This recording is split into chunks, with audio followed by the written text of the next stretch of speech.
recognized the opportunity to bring such immersive environments to the classroom whenever possible. Of course, the next phase of development occurred about a decade later when Lucasfilm, partly inspired by the 1984 publication of William Gibson's Neuromancer, introduced Habitat for the Commodore 64 in 1986 and the Fujitsu platform in 1989. Habitat was the first high-profile commercial application of virtual world technology. In 1994, WebWorld offered a 2.5D isometric world that provided users with open-ended building capability for the first time. The incorporation of user-based content creation tools ushered in a paradigm shift from pre-created virtual settings to online environments that were contributed to, changed, and built by participants in real time.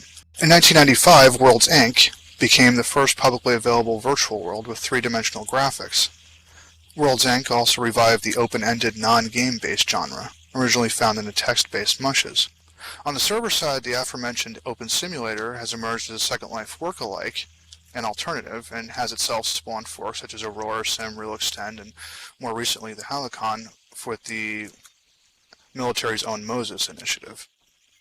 The Second Life protocol itself, as far as I'm aware of, remains proprietary under the control of Linden Lab.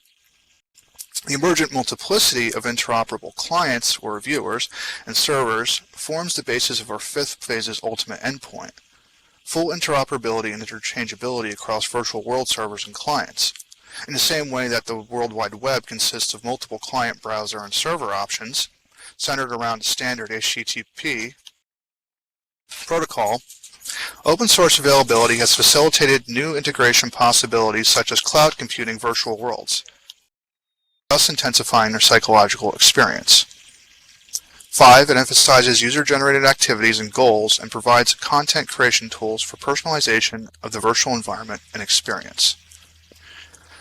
Now, in contrast to immersive games where goals such as amassing points, overcoming an enemy, or fulfilling a quest are built into the program, virtual worlds provide a more open-ended setting where, similar to a physical life and culture, users can define and implement their own activities and goals.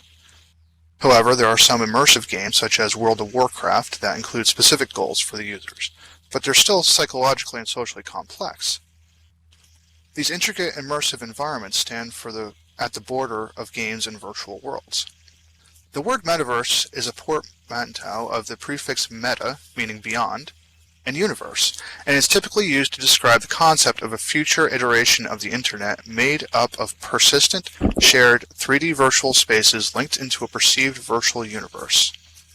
This was the definition used for the IEEE Virtual World Standard Group, which the standard 2D interface for the GUI is all but replaced by a lush three-dimensional interactive system with approximately 60 million simultaneous users, referred to as in-world. So a common misconception concerning the fictional metaverse was that it consisted only of a single world. It's my personal observation that the world known as the Street was in fact just one of many worlds within the metaverse, though the most popular as it was the default starting world for the metaverse within an incarnation of the book Snow Crash. There was obviously other literature concerning the structure of the fictional metaverse and what its purpose was, starting with the father of cyberpunk genre himself, William Gibson, whose short story, Johnny Mnemonic, in 1981 was popularized as a movie in 1995. 1. We'll start with an engine that facilitates a procedural universe. 2. Allow user-generated content and abilities with a marketplace. 3. Allow building and claiming land. 4. Claiming land and building costs function with a recurring credit amount for upkeep. Plan for vehicles, terrestrial and non-terrestrial. Use a hybrid peer-to-peer centralized system to break concurrency limits. Incorporate survival aspects, such as Minecraft, Dual Universe, and No Man's Sky. Incorporate crafting and materials. Incorporate settings and tools that facilitate every aspect of social communication. Use spherical planets. Implement scarcity. And natively interpret the existing internet. So now that I've generally defined the basics for a metaverse, let's talk about the back-end implementations. No Man's Sky and Dual Universe generate most of their content using math functions, as opposed to using storage space and/or the internet. While this is not the end-all to be-all approach, it becomes the baseline for generating a vast virtual universe without arbitrarily having a team of developers manually terraforming each planet individually. So by utilizing procedural generation in both the universe model and the user toolkit for building, see also algorithmic, we can define a virtual universe that is dynamic and scales upward with fidelity automatically. One of those planets could be a mirror world of Earth in the Sol system within the Milky Way.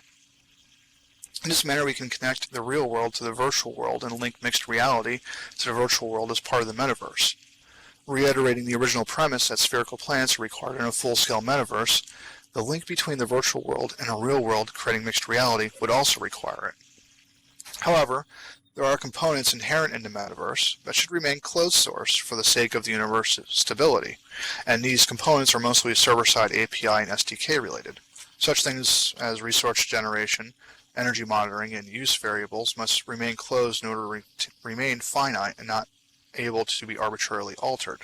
2, we must understand that the metaverse itself is context-aware and presents itself accordingly to the requirements of the end user at the time. So whether it's your desktop personal space for your computer, it would be much like how 3DNA used to work, which in turn allows the end user to connect to the metaverse and decentralized virtual worlds universe, and able to more work-related paradigms such as FTP and so on, described in science fiction. If you've read Ready Player One by Ernest Cline, then you already know this all sounds incredibly familiar, now doesn't it? There's a lot more that can be said on the subject of how to build a future metaverse, and today I've only scratched the surface of those bullet points with some random thoughts in this presentation.